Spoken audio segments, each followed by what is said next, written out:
बिहार में डोमिसाइल नीति नहीं लागू हुआ है।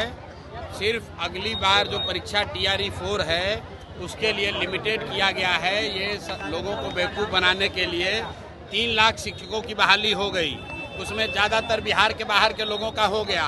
क्यों हुआ? क्योंकि 2023 में नीतीश कुमार ने डोमिसाइल नीति बदला। इसलिए बदला कि 24 में लोकसभा का इलेक्शन था, देश भर में प्रधानमंत्री बनने के लालच में बिहार के युवाओं का नौकरी छीनकर दूसरे राज्य के युवाओं को नौकरी दे दिए। अब बिहार में विधानसभा चुनाव है तो कह रहा है कि TRE 4 में डोमिसाइल का चेंज किया जाएगा। ये भी नहीं बताया गया है कि कितना % बिहार के लोग रहेंगे। अगर TRE 4 में डोमिसाइल लागू हो रहा है तो 100% सिर्फ और सिर्फ बिहार के लड़कों को ही नौकरी मिलना चाहिए। और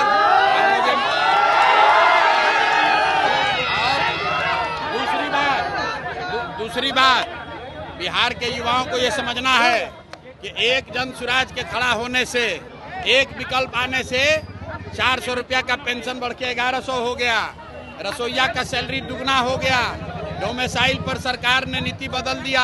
आप अंदाजा लगाइए जिस दिन जन स्वराज का सरकार बनेगा उस दिन बिहार के युवाओं का भविष्य कितना बेहतर होगा।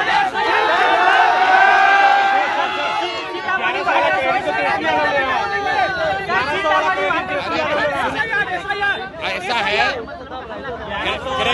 क्रेडिट कोई भी ले, बिहार का एक एक आदमी जानता है कि 20 बरिस से यहाँ पर बुजुर्गों को, दिव्यांगों को, विधवाओं को 400 रुपया मिल रहा था।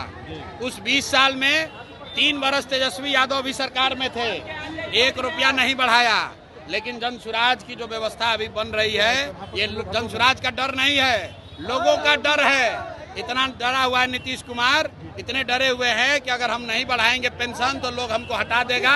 लेकिन अब जनता मानने वाली नहीं है, अब मानने वाला नहीं है, हटाएगा ही हटाएगा।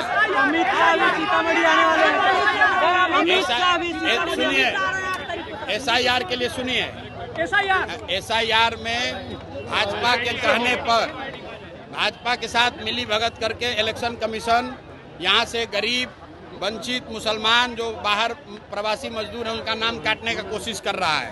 लेकिन किसी को डरने का जरूरत नहीं है। सुप्रीम कोर्ट ने कहा है कि अगर आपके पास आधार कार्ड है तो आपको वोट देने का अधिकार है। इलेक्शन कमीशन किसी का नागरिकता तय करने का अधिकार इलेक्शन कमीशन के पास नहीं है। ये सुप्रीम कोर्ट का रूलिंग है, इसलिए किसी को डरने की जरूरत नहीं है।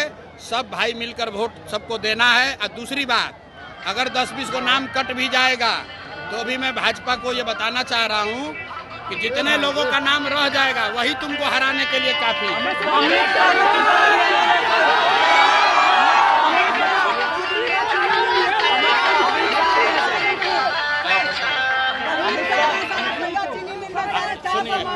अच्छा रुकिए, अमित शाह आ रहे,